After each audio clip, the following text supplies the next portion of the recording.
베드로전서라고 하는 편지는 로마 제국의 본도, 갈라디아, 갑바도기아, 비두니아, 아시아 지역에 살고 있던 핍박을 당하고 있는 성도들을 격려하고 위로하기 위해서 쓰여진 편지입니다.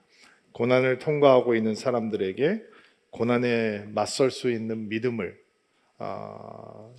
주기 위해서, 가르쳐 주기 위해서 쓰여진 편지예요. 우리는 그리스도 안에서 산 소망을 갖는 믿음의 삶, 그리고 이 땅을 살아가면서 땅을 보지 않고 영원한 본향을 바라보면서 이 땅에서 거류민처럼 나그네처럼 살아가는 믿음에 대해서 배우고 있습니다. 근데 오늘 본문을 보면 가정에 대한 이야기가 갑자기 등장을 해요. 부부에 대한 얘기가 타이밍이 안 맞는 거예요. 이렇게 보면 사실 지금 타이밍은 어떻게 성도들에게 고난에 맞서서 힘차게 싸우고 고난에 무너지지 않는 믿음의 용사가 될 수 있는지 이런 설교를 해야 되는 타임이거든요. 근데 갑자기 아내를 향한 말씀이 나오고 남편들을 위한 말씀이 나와요. 마치 가정사역에서 강의를 하는 듯한 말씀이 등장을 한단 말이에요. 근데 이러한 베드로의 권면 속에 고난 속에서 성도들만이 누릴 수 있는 진정한 신앙의 축복이 무엇인지 이 본문 속에 드러나 있어요. 여러분, 고난의 가장 흉악한 열매가 뭔지 아세요? 소중한 관계가 깨진다는 거예요. 고난을 통과하면서 가정, 우정, 우리에게 너무나 소중하게 여겨졌던 관계들이 흔들리고 무너지고 깨질 수 있다라는 거예요. 그렇다면 고난 속에서 누릴 수 있는 진정한 신앙의 축복은 믿음의 힘으로 하나님의 은혜로 소중한 관계를 지켜낼 수 있다라는 거죠. 오늘 본문 말씀을 통해서 그것을 배울 거예요. 아부작교 사역을 할 때 사용했던 영상 가운데 이런 뉴스 영상이 있었어요. IMF 때 아버지들이 이제 회사가 부도가 나니까, 나라가 부도가 나니까 뭐 회사들이 얼마나 많이 깨졌겠어요. 부도가 나니까 직장을 잃은 아버지들이 차마 집에서 자기가 지금 직장을 잃었다라고 얘기를 못하고 출근할 시간이 되면 양복을 입고 넥타이를 매고 가방을 들고 바깥에 나가서 길거리를 헤매고 있다라고 하는 영상이에요. 참 마음 아픈 일이죠. 그런데 그 IMF 기간 중간에 많은 아버지들이 가족들에게 버림을 받고 있다라고 하는 보도도 있었어요. 가정이 깨지고 있다는 거죠. 참 의아하더라고요. 가정은 경제 공동체가 아니잖아요. 물론 수입이 없으면 가정이 힘들어지죠. 근데 가정은 사랑 공동체이기 때문에 수입이 없어도 경제적인 위기가 와도 뚫고 나갈 수 있어야 되거든요. 근데 위기가 왔을 때, 고난이 다가왔을 때 그 고난을 뚫고 가지 못하는 가정들이 많이 있었어요. 오늘은 믿음의 사람들에게 주어지는 신앙의 축복, 고난의 시간을 지나면서 소중한 관계들을 지킬 수 있는 하나님의 은혜를 좀 배워보도록 하겠습니다. 1절, 2절 말씀 볼게요. 같이 한 목소리로 읽을까요? 시작.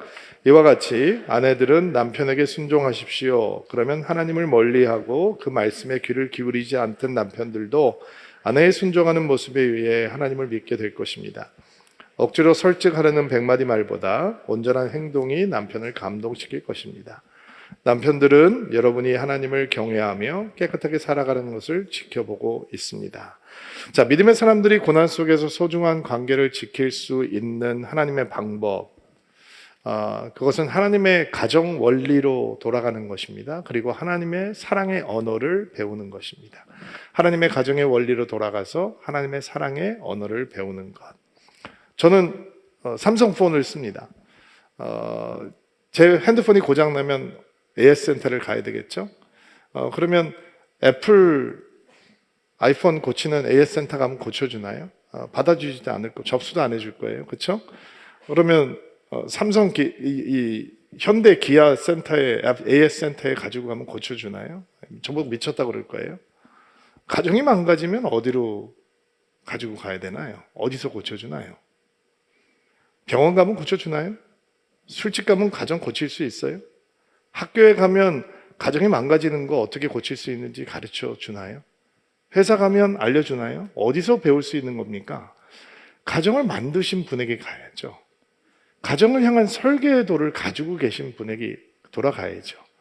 제가 삼성폰을 쓰니까 고장나면 삼성 AS를 찾아가는 것이 당연한 것처럼 가정이 흔들리고 무너지고 망가지고 있다면 가정의 설계도를 가지고 가정을 만드신 분에게 가야죠. 그 설계도가 마음에 드네, 안 드네, 이런 말을 하는 것 자체가 무의미한 거예요. 왜냐하면 설계도대로 진행이 돼야 가정이 회복되고 치유되는 것이니까. 베드로는 아내를 향해서 하나님의 사랑의 언어를 리마인드 해주죠. 그 사랑의 언어, 사랑의 가정의 원리가 바로 순종이라고 하는 언어예요. 현대를 살아가는 여성들에게도 현대를 살아가는 남성들에게도 순종이라고 하는 단어는 사랑의 언어가 아닙니다. 우리는 그 단어를 굉장히 굴욕적으로 받아들이고 사랑이라고 생각하지 않습니다.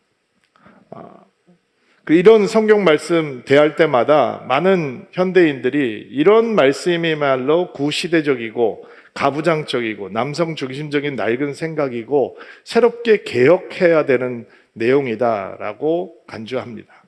그런데 흔들리는 가정은 개혁으로 살아나지 않습니다. 흔들리는 가정은 하나님의 사랑이 회복돼야 살아날 수 있는 것입니다. 베드로가 지금 우리에게 주고 있는 권면이 아내 보러 순종하라라고 하는 권면이 네, 주인님 말씀만 하세요. 제가 뭐든지 분부대로 하겠습니다. 이렇게 살아갈 말이 아니라는 건 상식적으로 누구든지 판단할 수 있는 거잖아요. 바울도 동일한 가정의 원리, 사랑의 언어를 그의 편지에서 기록하고 있는데 에베소서 말씀입니다. 그리스도를 두려워하며 존경하는 마음으로 서로 순종하십시오. 바울은 순종이라고 하는 사랑의 언어를 아내에게뿐만 아니라 남편에게도 주고 있는 거예요. 서로 순종하는 거니까 아내들은 주님께 순종하듯이 남편의 권위에 순종하십시오. 남편이 아내의 머리가 되면 그리스도가 교회의 머리인 것과 같습니다. 그 교회는 그리스도의 몸이며 그리스도는 교회의 구주가 되셨습니다. 교회가 그리스도의 권위 아래에 있듯이 아내가 남편에게 순종하는 것은 당연한 일입니다. 골로새서에도 동일한 말씀이 등장을 하는데 아내들은 남편에게 복종하십시오. 이것은 주님을 믿는 자로서 당연히 해야 할 일입니다. 자, 바울은 아내가 남편을 향해 순종하는 삶을 그리스도를 두려워함으로, 경외함으로, 존경하는 마음으로 피차 순종하는 것이 가정의 원리다라고 설명을 하고 있어요. 그리고 예수 그리스도께서 교회의 머리가 되시고 교회가 그리스도를 순종하며 따라가는 것처럼 아내가 가정에서 남편을 존중하고 기쁘게 따라가는 것이 사랑의 언어다라고 설명을 하고 있는 것입니다. 서로 순종하는 삶, 그게 하나님께서 가정을 향해서 가지고 계신 창조의 언어이고 사랑의 언어이고 가정을 살려주는 생명의 언어가 된다라는 것입니다. 일단 아멘으로 받으시기 바랍니다. 핍박을 당하면서 신앙생활을 하고 있는 여인들을 향해서 믿지 않는 남편들에게 순종하라라고 이야기하는 건 굉장히 충격적인 메시지죠. 그런데 그 사랑의 언어가 얼마나 파워풀하냐면 그것을 보고 있는 남편이 당신들의 순종과 당신들의 믿음을 통해서 하나님을 믿게 될 수도 있다라고, 믿게 될 것이다 라고 언약의 약속을 주고 있습니다. 여러분, 성경은 어디에도 남존 여비 사상을 이야기하지 않습니다. 창조 순간부터 이 남자와 여자는 동일하게 하나님의 형상을 품은 존재로 창조가 되었고 동일하게 존귀하고 보배롭다라고 성경은 우리에게 알려주고 있습니다. 여자가 열등해서 순종해야 되는 것이 아닙니다. 그것은 비성경적인 생각입니다. 여자를 열등하게 생각하는 것도 비성경적인 생각이고 또 순종이 여인에게 굴욕적이다라고 생각하는 것도 동일하게 비성경적인 생각입니다. 베드로가 그리고 바울이 성경이 우리 아내들에게 남편들에게 순종해 주라라고 하는 이유는 그것이 하나님의 창조의 원리이기 때문이고 그것이 하나님께서 우리에게 가르쳐 주시는 사랑의 언어이기 때문에 그렇습니다. 자매님들, 우리 남편들이 순종할 만한 대상이 못 됩니다. 인정합니다. 그래서 그리스도를 경외함으로 순종하라라고 하는 것입니다. 우리만 바라보고 있으면 순종 절대로 못합니다. 그래서 예수를 바라봐야 하는 것입니다. 예수를 바라보고 그리스도를 경외함으로 순종해 주라라는 것이죠. 그것을 통해서 믿지 않는 남편이 신앙을 갖게 될 것이다 라고 얘기해 주고 있는 것입니다. 여러분, 제가 이거 뭐 강조하고 설명하지 않아도 믿지 않는 남편이 믿는 아내를 통해서 예수 알게 되고 하나님의 자녀 됐다라고 하는 얘기는 우리 주변에 막 너무 많잖아요. 내가 교회는 죽어도 안 가. 막 이러다가 안수 집사 되고 장로 됐다는 사람이 뭐 한두 명이 아니에요. 여기도 많아요. 원래 교회 안 다녔는데 아내 때문에 아내의 사랑 때문에 교회 와서 처음에는 주차장 교인 됐다가 카페 교인 됐다가 여기 들어와서 조는 교인 됐다가 나중에는 펑펑 우는 교인 된다고 얼마나 많은지 몰라요. 그러니까 이 사랑의 언어가 회복이 되면 흔들리는 가정, 소중한 관계들을 회복할 수 있는 것입니다. 7절 말씀 한번 볼게요. 남편들에게도 말씀이 주어지는데 형제님들만 한번 읽어볼게요. 시작. 남편들도 아내를 잘 이해하고 돌봐주며 살아가십시오. 아내를 존중해 주기 바랍니다. 아내는 남편이 여러분보다 더 연약합니다. 그러나 하나님께서는 여러분에게 주시는 똑같은 은혜인 참 생명을 아내들에게도 주셨습니다. 아내를 소중히 대함으로써 여러분의 기도가 막히지 않도록 하십시오. 남편이 배워야 되는 사랑의 언어는 무엇인가? 남편이 회복해야 되는 하나님의 디자인, 가정을 세우는 원리는 무엇인가? 아내를 소중히 여겨주는 것입니다. 귀하게 여기는 거죠. 연약한 아내를 그렇게 소중하게 귀하게 여기며 사랑하고 이해하고 존중해 주는 것입니다. 바울은 그것을 예수 그리스도께서 교회를 사랑하신 것처럼 사랑해야 된다라고 설명을 했습니다. 예수께서 어떻게 교회를 사랑하셨는가? 교회를 위해서 몸을 버리시죠. 죽어주시는 것입니다.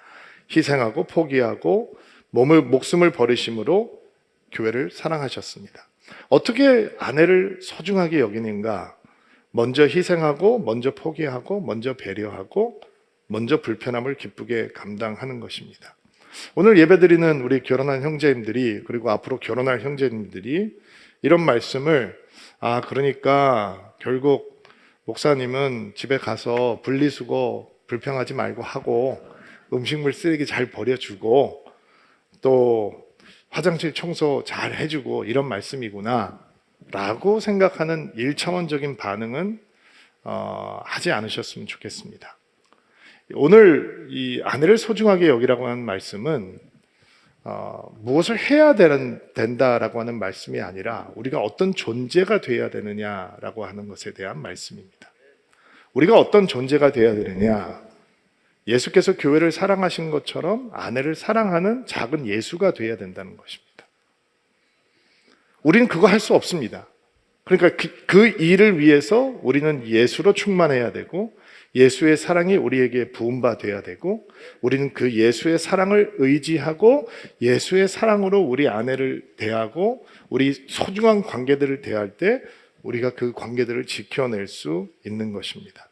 여러분, 부부가 왜 마음이 서로 상합니까? 상대방이 마음에 들지 않기 때문이거든요.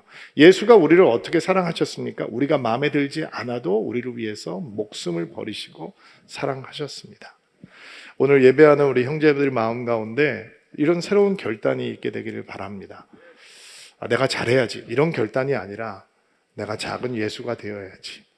내가 내 아내에게, 내 가족들에게, 내 자녀들에게, 내 주변의 사람들에게 작은 예수가 되어야지.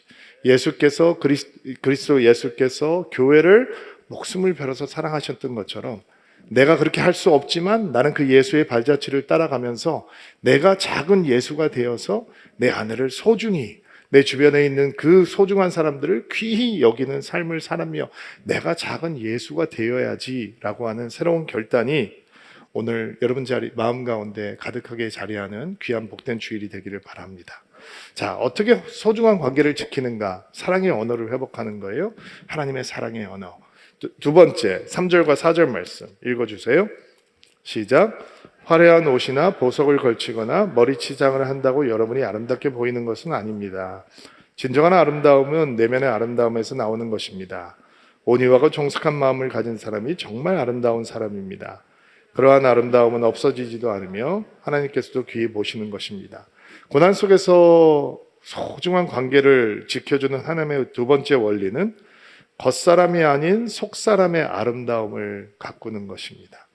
화려한 복장이나 보석이나 치장이 아닌 내면의 아름다움을 베드로는 언급하고 있잖아요. 온유하고 정숙한 마음이야말로 하나님께서 귀하게 보시는 아름다움이다라고 설명을 했죠. 제가 싱글 때 저희 교회 한국에서 유명한 이제 부흥사 목사님이 오셨어요. 이름 되면 지금도 뭐 누구나 다 아는 그런 분이에요. 오셔서 설교를 하는데 막 사람들이 꽉 차서 설교를 듣는 거예요. 근데 이런 설교를 하셨어요, 아내들에게. 저는 그때 결혼에 대해서 무지한 이제 총각이었으니까, 싱글이었으니까 설교를 듣다가 저 혼자 이런 생각이 있어요. 이거는 성경적이지가 않다. 이거는 내가 동의가 안 된다. 이거에는 내가 아멘이 안 나온다. 이런 내용을 듣게 됐는데, 내용이 뭐냐면 행복한 가정을 만들고 싶다면 남편에게 화장을 지운 모습을 보여주지 말라, 이런 모습이었어요. 네. 우리 자매님 동의하세요? 동의하세요? Yes? No? 뭐 이유는 뭐 이렇게 상식적으로 뭐 이해가 되죠. 근데 저는 동의가 안 되더라고요. 저건 비성경적이다. 성경은 우리에 대해서 뭐라고 얘기하냐면 우리 겉사람은 날마다 후패한다, 이렇게 얘기해요. 말이 어렵죠? 낡아진다는 뜻이에요. 지난주보다 낡으셨네요. 자꾸 낡아가는 거예요. 막을 수 있어요? 못 막아요. 싱글 때는 서로의 그 매력에 반하게 되죠. 그리고 그런 것들에 끌려서 연애도 하고 합니다. 근데 결혼하고 살아가다 보면 사실은 그런 것들은 별로 중요하지 않습니다. 소중한 관계를 지켜내는 것은 겉사람의 아름다움에 있지 않습니다. 속사람의 아름다움, 속사람의 어떠함에 있는 것입니다. 겉사람의 아름다움을 가꾸려면 백화점 도움을 좀 받으시면 돼요. 의술의 도움도 받을 수 있죠. 근데 속사람의 아름다움을 가꾸려면 어디서 도움을 받아야 되나요? 어떻게 속사람을 가꾸면 되는 거예요? 오늘 말씀을 통해서 두 가지 길을 보여드리려고 하는데, 몇 구절을 개역 개정 성경으로 좀 읽어볼게요. 11절 말씀. 읽으면서 등장하는 공통적인 그 표현들을 좀 감시하시면 좋을 것 같아요. 11절 말씀 읽어주세요. 시작. 악에서 떠나 선을 행하고 화평을 구하며 그것을 따르라. 13절 말씀. 또 너희가 열심으로 선을 행하면 누가 너희를 해하리요. 16절 17절. 선한 양심을 가지라. 이는 그리스도 안에 있는 너희의 선행을 욕하는 자들로 그 비방하는 일에 부끄러움을 당하게 하려 함이라. 선을 행함으로 고난받는 것이 하나님의 뜻일진데 악을 행함으로 고난받는 것보다 나으니라. 반복되고 있는 표현이 있죠. 어떤 표현이에요? 선한 행동이라고 하는 표현이에요. 그러면 선한 행동이라고 얘기하면 우리는 상식적으로 어떻게 생각해요? 윤리적이고 도덕적인 삶. 윤리적이고 도덕적인 삶으로 소중한 관계 못 지켜요, 여러분. 복음에 합당한 삶이 선한 삶이에요. 복음을 따라 사는 삶. 복음을 부끄럽지 않게 하는 삶. 복음과 어울리는 삶. 인간의 도덕과 윤리적인 개념이 기준이 되는 것이 아니라 복음이 기준이 되는 삶이 선한 삶이에요. 복음이 뭐예요? 예수님이 복음이시잖아요. 예수님과 어울리는 삶, 예수님의 합당한 삶, 예수처럼 살아가니까 예수의 형상이 우리 안에 회복되겠죠. 그리고 예수의 형상이 우리에게 회복되니까 우리의 속사람이 아름다워지는 거예요. 또 우리의 속사람을 어떻게 아름답게 가꿀 수 있느냐? 15절 말씀 봐주세요. 15절 말씀을 개역 개정으로 한번 읽어볼게요. 시작. 너희 마음에 그리스도를 주로 삼아 거룩하게 하고 너희 속에 있는 소망에 관한 이유를 묻는 자들에게 대답할 것을 항상 준비하되 온유함과 두려움으로 하고. 자, 고난을 당하는 성도들에게 그들에게 소망이 있어야 된다 얘기죠. 이 소망은 구원의 소망이죠. 구원을 향한 소망이에요. 그 소망에 대해서 언제든지 답할 수 있는 준비가 되어 있어야 된다라고 하는 얘기는 소망을 붙들고 있어야 된다, 이런 뜻이겠죠. 로마의 핍박 앞에 있는 성도들에게 그 구원의 소망을 붙들고 있으십시오라고 권면하는 말씀 속에서 우리는 어떠한 적용을 가질 수 있냐면, 우리의 소중한 관계가 흔들릴 때, 위기를 만날 때 우리는 우리를 회복하실 수 있고, 우리를 치유하실 수 있고, 우리를 하나 되게 하실 수 있고, 우리를 다시 용서하고 사랑하게 해주실 수 있는 하나님의 은혜에 대한 소망을 붙들고 있어야 된다라는 거예요. 아멘으로 받으세요. 어떤 사람은 관계가 끊어지고 망가지고 흔들려도 어떤 동요함도 없는 사람이 있대요. 포기해서 자기는 괜찮대요.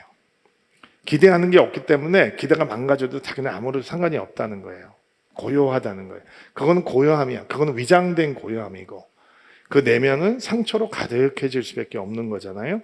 예수 안에서 그 회복과 치유와 하나 되게 하시는 소망을 붙들고 있을 때 우리는 고난을 통과하면서 끝까지 우리의 소중한 관계들을 지켜낼 수 있는 내면의 아름다움을 가질 수 있다라는 거예요. 여러분, 주변 사람들에게 실망해 보셨죠? 실망해 보셨죠? 남편에게 실망해 보셨죠? 아내에게 실망해 보셨죠? 예, 친구들한테 실망해 보셨죠? 자녀들에게 실망해 보셨죠? 부모님들에게 실망해 보셨죠? 셀 식구들에게 실망해 보셨죠? 목사한테 실망해 보셨죠? 그래도 소망하세요. 사람들이 실망스러워도 소망하세요.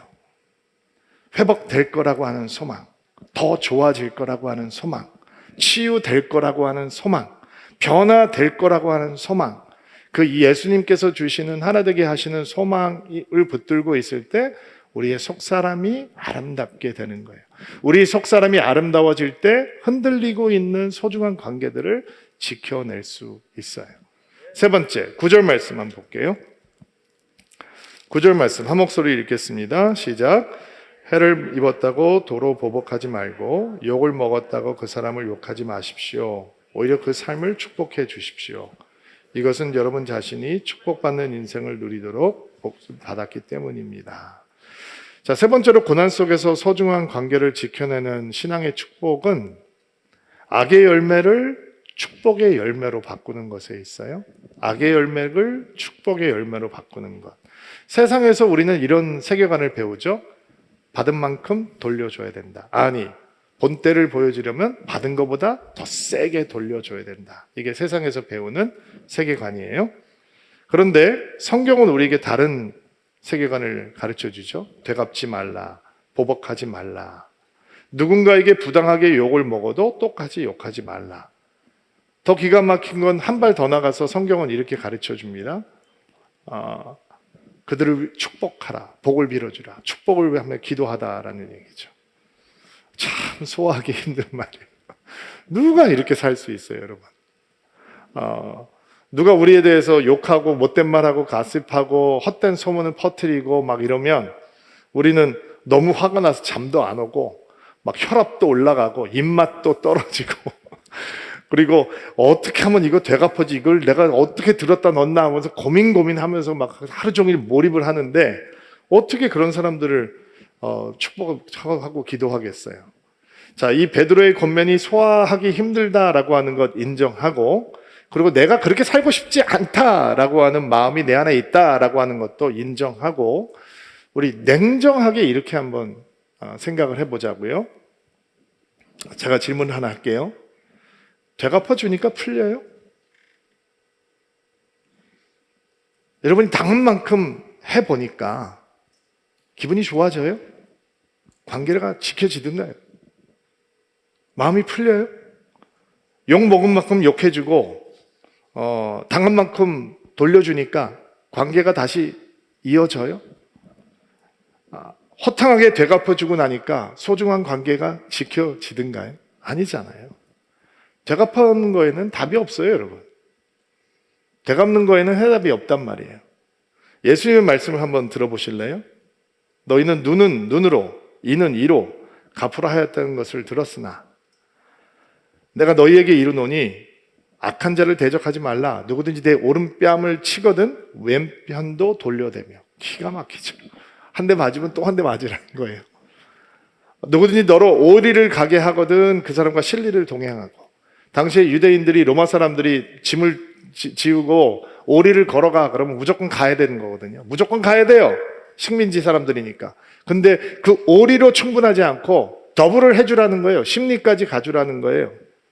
내가 너희에게 이르노니 또 이웃을 사랑하고 내 원수를 미워하라 하였다는 것을 너희가 들었으나 내가 너희에게 이르노니 너희는 원수를 사랑하고 너희 박해하는 자를 위해서 기도하라. 원수를 사랑하고 원수를 위해서 기도하라는 거예요. 예수님 말씀이에요.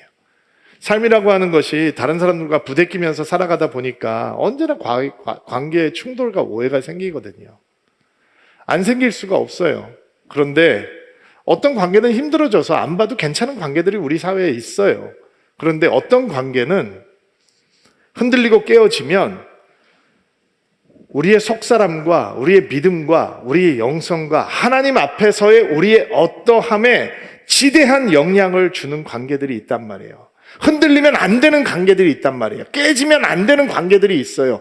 그 관계가 깨지면 우리의 믿음이 흔들리고 영성도 상하고 하나님 앞에서 우리의 속사람이 흔들려 버리기 때문에 그 관계는 지켜내야 되는 관계들이 있단 말이에요. 그 관계를 소중히 지키는 믿음의 원리는 되갚지 않는 거예요. 받은 만큼 돌려주지 않는 거란 말이에요. 욕하지 않는 거예요. 거기에 대해서 자꾸 말하지 말라는 거죠. 자꾸 말하다 보면 열받거든요. 말하면 풀리는 게 아니에요. 더 쌓인단 말이에요. 가만히 생각해보니 더 열받네? 이렇게 얘기하는 거 저만 해봤어요? 여러분도 많이 해보셨잖아요. 여러분, 자, 이런 상상을, 재미있는 상상을 좀 해보자고요. 제가 심목사하고 저하고 심하게 다퉜다고 한번 생각을 해봅시다. 심목사님이 저한테 못되게 해서, 그럴 리는 없겠지만, 못되게 해서 막 제 마음이 섭하게 됐어요. 심목사님 별명이 친절한 도배신 건 아시죠? 뭐든지 친절하게 설명하기 때문에 누구에게나 다 친절한데 나한테만 친절하지 않았기 때문에 제 마음이 상해버렸어요. 그리고 제가 안 삐지는 사람인데 삐져서 여기저기 다니면서 심목사 이제 험담을 하고 다닌다라고 생각을 해보자고요. 그럴 리는 없겠지만 생각을 해보자고요. 김 집사님을 만나서 집사님 세상에 이런 일이 있어요? 심목사가 말이에요. 막 얘기를 하니까 이 사람이 막 내 말을 맞장구를 쳐주면서 추임새까지 넣으면서 막 극적으로 동의를 해주는 거예요. 내 편 아니에요, 그 사람? 근데 막 동의를 해줘요. 목사님 화날만실만 하네요. 어째 그러셨대요? 그러면서 막 동의를 해주는 거예요. 또 이 집사님 만나서 집사님, 나 이게 마음이 상해서 견딜 수가 없어요. 세상에 말이에요. 이 신목사가요. 이러면서 또 제가 불평을 하는 거예요. 그리고서 며칠 그러고 다닌다고 생각해 보세요. 제 마음이 풀릴까요? 풀려요? 아니면 더 상할까요? 더 상하죠. 해보셨네요. 근데 왜 그렇게 하세요? 왜 열내세요? 그러면 다시 다른 상상을 해보자고요. 내가 신목사에 대해서 험담을 하는 대신 화나고 섭섭한 마음을 가지고 하나님 앞에 가서 신목사를 축복하고 기도한다고 생각해 보세요. 이 원수 같은 인간. 하나님, 저 원수 같은 친구 축복해 주세요. 내가 기도한다고 상상을 해보자고요. 하루 기도하고 또 이틀 기도하고 내 마음 가운데 그 거친 마음이, 미워하는 마음이, 원망하는 마음이, 섭섭한 마음이 뿌리를 내릴 수 있을까요? 없을까요? 절대로 못 내려요. 나에게 해를 끼친 사람, 나를 섭섭하게 만드는 사람을 위해서 축복하고 기도하는 건 억울한 게 아니에요. 왜 맨날 나만 쏘리하래? 왜 맨날 나만 먼저 용서하고 배려하고 사과하고 봐주고 지긋지긋, 이게 지긋지긋한 게 아니에요. 그게 우리의 믿음이 살아나는 길이고 우리의 영성이 살아나는 길이란 말이에요. 오늘 어쩌면 이 자리에 계시는 성도님들 가운데 이 기도가 필요한 분들이 있을지 모르겠어요. 너무 소중했던 관계들이 흔들리는데 그냥 용서가 안 되고 되갚아주고 싶은 마음만 품고 있는 분들이 있을 수 있어요. 오늘 함께 기도하면서 그 원망하는 대상들, 그 미움이 있는 대상들, 섭섭한 대상들, 용서하지 못할 것 같은 대상들을 향해서 축복의 기도를 할 수 있는 귀한 시간이 되기를 주의 이름으로 축복합니다. 한 가지만 더 묵상하고 마무리할게요. 10절 말씀 봐주세요. 10절 말씀 한 목소리로 읽겠습니다. 시작. 행복한 나라를 보내며 인생을 즐겁게 살기 원하는 사람은 악한 말과 거짓말을 해서는 안 됩니다. 고난 속에서 소중한 관계를 지켜내는 진정한 신앙의 축복은 입술을 잘 다스리는 것에 있습니다. 악한 말과 거짓말을 멀리하라 라고 얘기하죠. 입술, 우리 언어의 부정적인 열매가 우리의 소중한 관계를 파괴하고 망가뜨립니다. 잠언서에는 혀는 살리기도 하고 죽이기도 한다라는 말씀이 있어요. 또 온화한 말은 생명나무 같지만 잔인한 말은 마음을 상하게 한다라는 말이 있어요. 우리의 언어가 엄청난 파괴력을 가지고 있습니다. 얼마나 파괴력이 크면 사람들이 올린 댓글을 보면서 공인들이 스스로 극단적인 선택을 하잖아요. 그게 얼마나 고통스러우면. 그러나 죽이는 말이 있는가 하면, 관계를 망가뜨리고 관계를 파괴하는 말이 있는가 하면 관계를 창조하고 관계의 생명력을 더해주는 사랑의 언어도 있는 것입니다. 어떻게 생명을 주는 말 시작해야 할까? 먼저 나쁜 말, 관계를 망가뜨리고 파괴하는 말을 멈추겠다라고 하는 결단을 해야 합니다. 우리는 그 결단을 스스로 할 수 없습니다. 그래서 시편 기자가 이렇게 고백을 하고 있는 것입니다. 여호와여, 내 입에 파수꾼을 세워주시고 내 입술을 지켜주옵소서. 하나님께서, 성령께서 우리 입술을 지켜주시지 않으면 우리에게서는 계속 파괴적인 말들이 나오는 거예요. 불평, 불만, 부정. 그러면 분노, 불만족 속으로 끌고 들어가겠죠. 좌절, 낙심, 실망, 포기의 언어. 그러면 우리를 우울증 속으로 끌고 들어가는 거예요. 비난, 책망, 이런 말들이 쏟아져 나오면 우리 주변에는 미움과 원망이 가득하고 깨어진 관계가 가득할 수밖에 없어요. 그러니까 하나님께서, 성령께서 하나님의 은혜로 우리의 입술에 파수꾼을 세워주셔야 우리는 그런 언어를 멈추고 사람을 살리는 말, 생명을 만들어내는 말, 관계를 창조하는 말들을 할 수 있다는 거예요. 제가 오래전에 교보생명에서 가정훈련학교를 한번 진행했던 적이 있어요. 회사에서 어떻게 교회 팀이 들어가서 가정훈련학교를 할 수 있는가, 굉장히 특이하죠.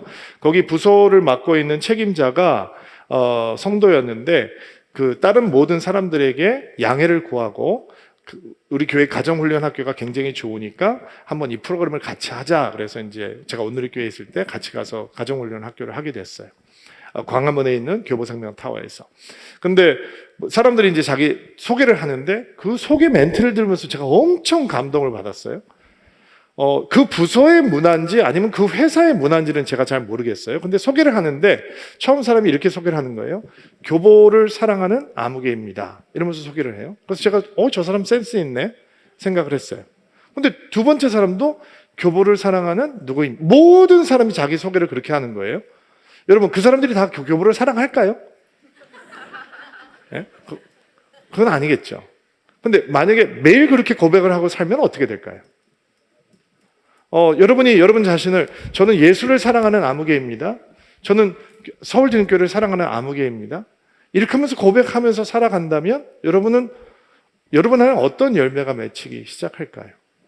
여러분 남편에게, 여러분 아내에게, 여러분 자녀들에게 나는 철수를 사랑하는 영희입니다 라고 고백하면서 매일매일 살아갈 수 있다면 여러분의 가정은 어떻게 변할 수 있을까요? 저한테 전화를 하셔서 여러분이 안녕하세요 목사님 아무개입니다 라고 하지 않고 제가 전화를 받는데 여호서 목사를 사랑하는 집사 아무개입니다 라고 얘기한다 라고 하면 저는 여러분에게 전화를 받으면서 어떤 감동을 받을까요? 여러분, 이 생명을 창조하는 언어가 분명히 있는 거예요. 정말 있는 겁니다. 그렇다면 오늘 설교를 마무리하면서 제가 여러분들에게 생명과 관계를 새롭게 창조하는 이 축복의 언어를 네 가지로 좀 가르쳐 드리도록 하겠습니다. 첫 번째 언어는 축복의 언어입니다. 저희들 예배 끝나고 여러분 나가실 때 여러분에게 제가 인사하죠. 축복합니다. 복된 한 주 되십시오. 축복합니다. 간혹 성도들이 축복합니다. 목사님 은혜 받았습니다 하고 가는데 대부분 성도들은 그냥 눈만 인사하고 가는 분들이 많이 있어요. 요즘 악수 못하니까 아마 서먹해서 그러는 분들도 있을 것 같아요. 여러분도 주변 분들에게 인사할 때 어떻게 하시나요? 축복합니다 하시나요? 하세요. 예수 안 믿는 분들도 그렇게 한번 얘기해 보세요. 축복합니다. 행복하세요. 저 사람 미쳤나 봐 이렇게 생각할까요? 사람들이 여러분 옆으로 와서 인사받고 싶어 하지 않을까요? 여러분, 성경은 하나님께서 우리를 향해서 주시는 축복으로 가득하잖아요. 여호와께서 너를 축복하시고 너를 지키시기를 원하노라. 내게 얼굴을 비추사 내게 은혜 베푸시기를 원하노라. 그의 얼굴을 너를 향해 드사 내게 평강 주시기를 원하노라. 여러분, 축복의 언어가 생명을 살리고 사람의 관계를 살리는 언어예요. 사람들 만나면 너 살쪘다 이렇게 얘기하지 마세요. 너 흰머리 늘었다 이렇게 얘기하지 마세요. 이런 언어는 별로 기쁘지 않은 언어예요. 축복의 언어를 쓰셔야 돼요. 두 번째, 칭찬과 격려의 언어예요. 칭찬과 격려의 언어가 새로운 관계를 창조하고 생명력 있는 관계를 만드는 거예요. 가정사역을 하고 부부학교를 하면서 남편들에게 물어봤어요. 어떤 아내가 좋은지 물어봤습니다. 그리고 어떤 아내가 버거운지 물어봤어요. 자, 남편들이 성경을 잘 모르는데도 불구하고 이런 성경 말씀은 기가 막히게 알고 있더라고요. 잠언서 21장 19절 말씀. 따지고 바가지 긁는 아내와 함께 사는 것보다 사막에 홀로 사는 것이 낫다. 어떻게 찾아냈는지 이 기가 막힌 말씀을 가지고 와서 뭐라고 얘기를 하냐면, 말을 밉게 하고 공격적으로 하고 지적질하면서 말하는 아내가 버겁고 싫다, 이렇게 얘기를 해요. 남자들은 어떤 여자를 좋아할까요? 총각 때 예쁜 여자를 좋아하죠. 간혹 착한 여자를 좋아하는 사람도 있는데 사실 총각들에게는 예쁜 여자가 착한 여자이기 때문에 별반 다르지 않아요. 근데 결혼을 하고 나면 어떤 아내가 좋냐라고 물어보면 예쁜 아내가 좋습니다라고 얘기하는 사람이 별로 없어요. 말을 예쁘게 해주는 아내가 더 좋습니다 얘기하는 사람들이 많아요.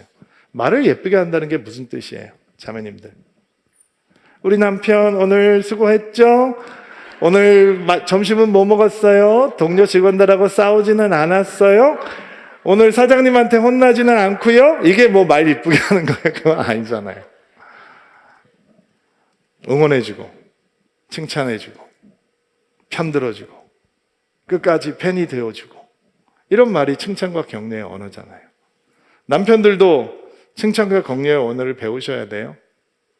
옆집 아줌마하고 아내가 다툼이 생겼는데 와가지고 옆집 아줌마에 대해서 막 얘기를 하니까, 그러면 남편이 어떻게 얘기를 했어? 당신 화날 만하네. 그 사람은 왜 그랬대? 당신처럼 천사처럼 착한 사람한테 왜 그렇게 했대? 그 사람도 사연이 있겠지. 만 풀어. 이렇게 얘기를 해줘야지. 내가 얘기를 들어보니 그 사람도 틀린 말은 아니네. 이렇게 얘기를 하면 누가 남편한테 가서 마음 얘기를 하겠냐고요. 여러분, 대사를 외우세요. 아내에게 하는 칭찬과 격려의 말, 실없고 저속한 그런 유머 말고 사람을 미소 짓게 하는 말이, 기분 좋게 해주는 말, 유쾌하는 말, 이런 말이 관계를 만들어내는 거죠. 관계를 살려주는 거예요. 저희 막둥이가 어렸을 때 토요일 날 제가 한남동에 사무실에서 있을 때 이 설교 준비를 하고 있는데 아내한테 문자가 왔어요. 오늘 너무 힘들다. 따따따 이렇게 왔어요. 보니까 아이 셋 하고 이제 혼자 있으니까 마음이 좀 어려웠는 모양이에요. 그래서 점심시간이 조금 지난 시간이었는데 힘들지, 막내만 됐고 예리만 됐고 바깥으로 나와, 우리 점심 같이 먹자 했어요. 애들은 그냥 자기네끼리 뭐 시켜주는지 하고 밥 먹자. 그리고서는 아내 보러 나오라고 했어요. 유모차를 끌고 나왔더라고요. 한남동 밑에 있는 일본 라면집에 들어갔어요. 그리고 유모차에다가 이제 애가 잠이 들어서 놔두고 아내하고 같이 라면을 먹고 이제 시키려고 그러는데 큰애들한테 전화가 왔어요. 왜 밥 안 해주냐고, 어디 갔냐고 전화가 온 거예요. 그러니까 또 엄마 마음이 그렇잖아요. 그러니까 우리 지금 여기 밑에 라면집에 있으니까 너희들도 와, 얘기를 하더라고요. 아이들이 왔어요. 그리고 아이들 주문을 받고 사장님께서 아이들 라면을 갖다 주시면서 뭐라고 인사말을 하냐면, 어머, 두 분 신혼부부인 줄 알았는데 이렇게 큰 애들이 있으셨어요? 이렇게 인사를 하는 거예요. 내가 평생 먹었던 라면 중에 제일 맛있는 라면이었어. 그치, 망했어요. 없어졌어요. 근데 내가 먹었던 라면 중에 제일 맛있는 라면이에요. 우리 아내 괜찮아졌어요. 집에 룰루랄라 하면서 갔어요. 아니, 신혼부부라 그러는데 뭐. 예? 여러분, 사람을 웃게 하는 말이 있어요. 하루 종일 미소 짓게 하는 말이 있다고요. 그 말이 소중한 관계를 지켜주는 거예요. 네 번째, 가능성을 보여주는 언어예요. 제가 제 초등학교 선생님, 담임 선생님 간증을 많이 했죠. 6학년 때 담임 선생님이 저한테 한마디 딱 하셨어요. 너는 공부를 해도 잘하겠다. 그때까지 숙제 한 번도 해본 적이 없는 학생이었어요. 참고서가 있는지도 몰랐던 학생이었는데 선생님 그 말씀 한마디가 너는 공부를 해도 참 잘하겠구나 라고 하는 말씀이 제가 지금까지도 제일 좋아하는 것 중에 하나가 책 보고 공부하는 거예요.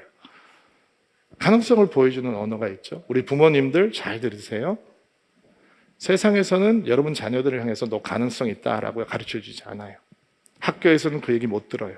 틀린 문제는 짝대기 긋고 점수 맞춰서 살아가라 라고 얘기해요.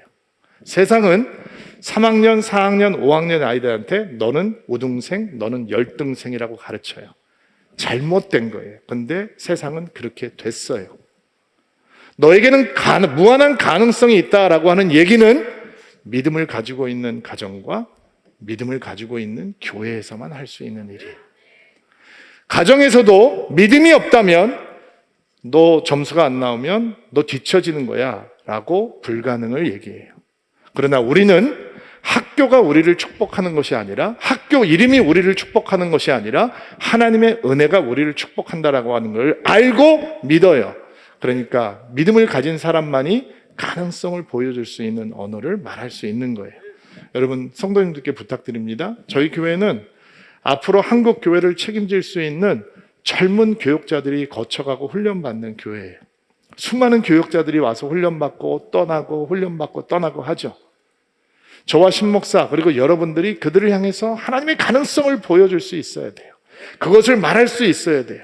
저희 교회는 하나님께서 보내주신 거의 1000명이 되는 어린아이들과 청소년들과 청년들이 있어요. 그들이 우리 입술을 통해서 하나님의 가능성을 들어야 돼요. 그 가능성을 들을 때 그 사람들이 믿음의 사람으로 하나님의 사람으로 자랄 수 있는 것입니다. 이 가능성을 보여주는 언어가 여러분의 언어 되기를 주의 이름으로 축복합니다. 말씀 마무리할게요. 고난은 강한 펀치력을 가지고 있습니다. 특별히 우리에게 너무 소중한 관계들을 향해 치명타를 날립니다. 그러나 우리에게 믿음이 있다라고 하는 축복은, 신앙이 있다라고 하는 진짜 축복은 그 소중한 관계들을 지켜낼 수 있다라고 하는 것입니다. 같이 기도합시다. 자, 오늘 여러분들을 위해서 4번 초청하고 기도할 텐데 여러분들이 필요한 기도에 성령께서 인도하시는 대로 반응해 주시면 되겠습니다. 먼저 하나님, 베드로가 가르쳐주고 있는 하나님의 사랑의 언어, 가정을 세우는 하나님의 사랑의 언어를 회복하기를 원합니다. 아내들은 남편을 존중하고 순종하고 따라주고 남편은 아내를 귀하게 소중하게 여기며 하나님의 가정의 원리로 돌아가기를 원합니다. 소망하는 분들마다 가슴에 손을 얹고 안수하시기 바랍니다. 존귀하신 하나님, 가정을 만드신 분께, 가정의 설계도를 가지고 계시는 분께 돌아갑니다. 하나님의 가정을 향한 원리를 배울 수 있게 하시고 특별히 하나님의 사랑의 언어를 배울 수 있도록 가슴에 손을 얹고 안수하는 한 분 한 분 은총을 베풀어 주옵소서. 인간의 방법으로 사랑하는 것이 아니라 하나님의 사랑의 언어로 사랑하는 것을 가르쳐 주옵소서. 회복이 있을지어다, 치유가 있을지어다. 손 내리시기 바랍니다. 2번째 초청입니다. 소중한 관계를 지켜주는 것은 아름다운 속사람을 가꾸는 은혜입니다. 복음에 합당한 삶으로, 언제나 예수 안에 있는 소망으로 우리는 소중한 관계를 지켜낼 수 있습니다. 하나님, 나의 속사람이 예수를 닮아가는 아름다운 속사람이 되길 소망합니다. 원하시는 분들마다 가슴에 손을 얹고 안수하시기 바랍니다. 주님, 우리의 겉사람을 꾸미는데 많은 정성과 많은 시간을 보내지만 정작 우리의 속사람을 가꾸는데 너무 소홀했던 것을 회개합니다. 우리의 아름다움이 우리 겉사람 앞에 있지 아니하고 예수를 닮아가는 속사람 가운데 있다라고 하는 것을 기억하게 하옵소서.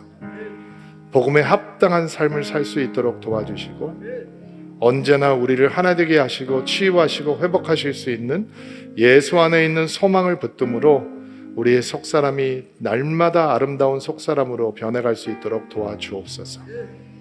손 내리시고요. 3번째 초청입니다.